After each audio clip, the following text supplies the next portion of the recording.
Okay guys, magandang araw po sa inyong lahat. So magluluto tayo ngayon ng lechon paksiw. So ituturo ko po sa inyo kung ano ang mga sangkap na gagamitin natin dyan sa pagluluto ng lechon paksiw. So keep on watching. Okay, so ito na guys yung lechon baboy. Tapos yung all around sarsa. And then yung buong paminta. Sa akin minsan buong paminta pwedeng durog. Okay, so yung dahon ng laurel, bawang, and then sibuyas. Pagkatapos guys, siyempre haluan natin ng nor cubes, pork nor cubes, and then sugar, yung konti lang na sugar, and then yung suka, siyempre lechon paksiw nga siya. Tapos konting soy sauce. Okay, so baka kasi maalat na yung lechon nyo. At haluan natin ng tubig, konting tubig. Okay, para maragdagan yung sabaw. Okay, so asin, kahit konting asin lang. So ayan na guys lahat ang sangkap na gagamitin natin sa pagluluto ng lechon paksiw. Okay, so ayan, painit na tayo na kawali natin. Okay, so pag mainit na guys, pwede na natin yan lagyan ng mantika. Okay, so ayan, lagyan na natin kunti lang. Okay, kasi minsan may mantika din yung lechon na yan, yung mga natira. So yan na natin sa mga paligid. Pero ano naman tong kawali natin, hindi to didikit. Tapos unahin natin ang sibuyas, gisahin hanggang maging golden brown. Okay, so gisahin lang natin yan. At pagkatapos ilagay naman natin ang bawang. Sunod natin ang bawang dyan. Pagkatapos kung maging golden brown ng yung sibuyas nyo. Okay, so ayan, golden brown na. Ilagay na natin ngayon ang bawang. Okay, so haluin lang natin para maluto ang bawang. Ayun, mabango-bango pa yan, mabango-bango. At ilalagay naman natin ngayon pag naging golden brown na yung lechon. So ilagay natin yan lahat dyan at haluin lang natin yan guys. Haluin lang natin hanggang magkahiwa-hiwalay kasi nandun to sa ref, kaya medyo dikit-dikit pa. Okay, so ayan na. Ayan, galing pang ref yan, kaya dikit-dikit pa siya. So maganda to guys, gawa ng yung mga natira nung New Year or sa handaan, para hindi agad masira or nagsawa na kayo sa luto na gano'n, baguhin natin. Lagyan natin ng twist kumbaga. Okay, so ayan, kumukulo na. Pagkakulo niyan, ang gagawin naman natin dyan, hahaluin na lang ulit natin. Okay, ito naman guys is luto naman na to. So kunting ano na lang yan. Okay, lagay natin ang soy sauce. Unahin natin. Depende sa inyo pagluluto guys. Ang mahalaga kasi mailagay lang yung mga sangkap. Pero sa akin siyempre yung soy sauce ang unahin ko, tapos yung suka. Mahalaga na ibigay ko sa inyo yung mga sangkap na gagamitin sa pagluluto ng lechon paksiw. So haluin lang natin yan guys para malinamnam. Okay, ayan, pinas forward ko na yan guys kasi medyo mahaba ang video nito pagka hindi ko ipapas forward. Naamoy na natin. So ilagay na natin yung pamintang buo. Pwedeng pamintang durog yan dyan guys kung ayaw nyo sa buo. Ginawa kong buo kasi ayun, medyo maanghang kasi pag buo. Tapos yung dahon ng laurel, kasi dahon ng laurel guys, medyo pampabango rin yan. Okay, pampabango rin yun sa lechon paksiw. So haluin lang natin ulit yan guys. Pagkahalo, ang gagawin naman natin dyan, tatakpan lang naman natin yan ulit. Haluin lang natin yan. Okay, so yun,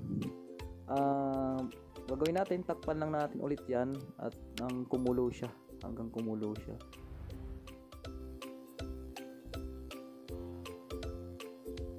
Ayan lang natin. Pagkatapos guys, kulong-kulo na yun. Pinas forward ko lang to guys para mabilis. Sobrang haba ng video nito. So buksan na natin. So ayan, kumukulo na. Okay, haluin na lang natin ulit.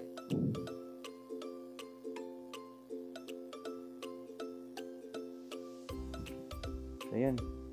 Maano na yung sabaw. Hindi pa nga masyado na ano to eh. So yun. Okay. So guys,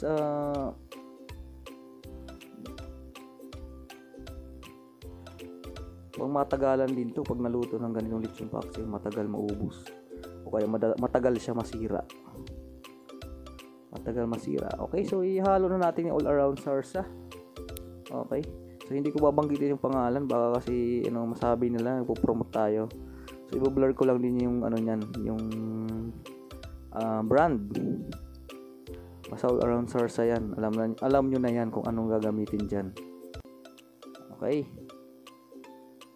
So ayaw kong banggitin yung pangalan nito kasi baka mamaya sabihin tayo nagpo-promote ng product. So ayan, pakukuloyin lang natin ulit yan guys.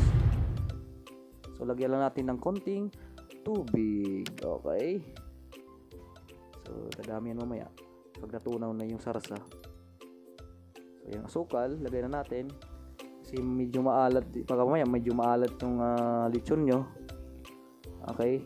So konting soy sauce at asukal lagyan natin.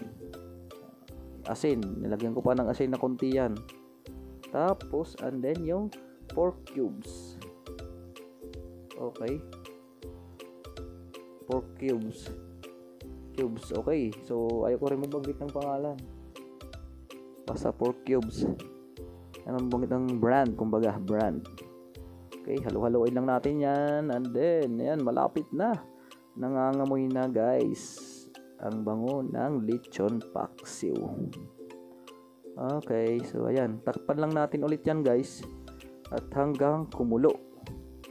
Pakuloyin lang natin yan para manuot yung lasa, ang lasa ng ating mga sangkap na hinalo natin dyan sa lechon paksiw.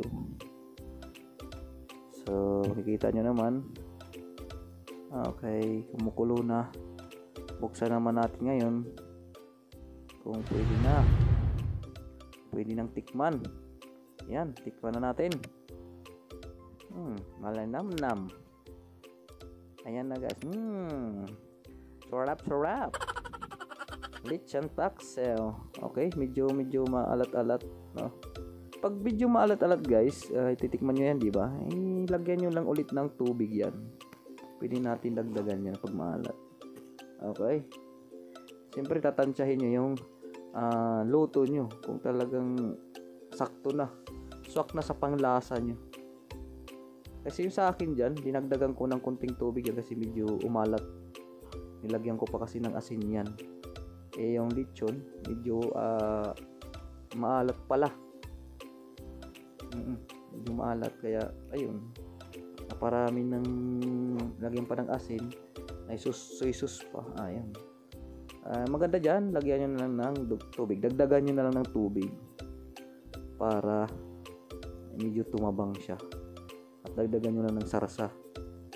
Kumbaga, kung nagdagdag kayo ng tubig, siyempre magdagdag kayo ng additional na sarsa na pampalasa. Okay?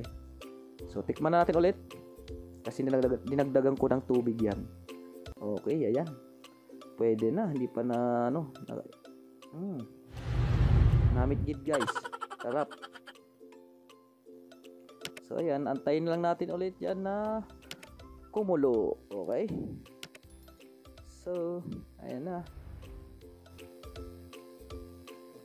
Sakto lang din yung apoy nyo guys para hindi siya mabigla yung pagkaluto. Talagang manuot yung lasa doon mismo sa lechon na yun. Lechon paksiw.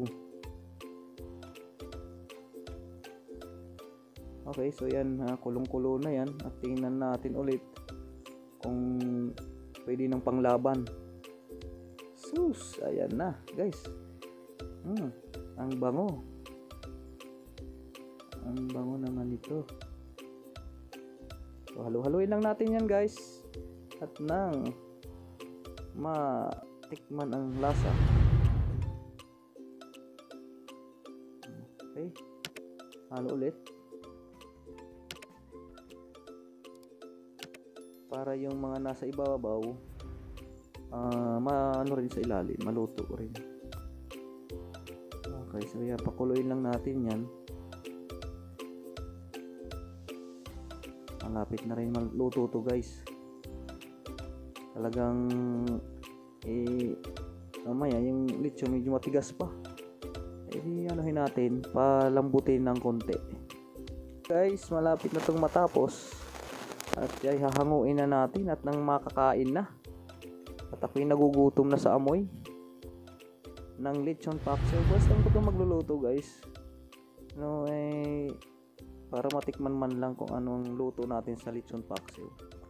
Okay, maraming salamat sa kain na tayo guys.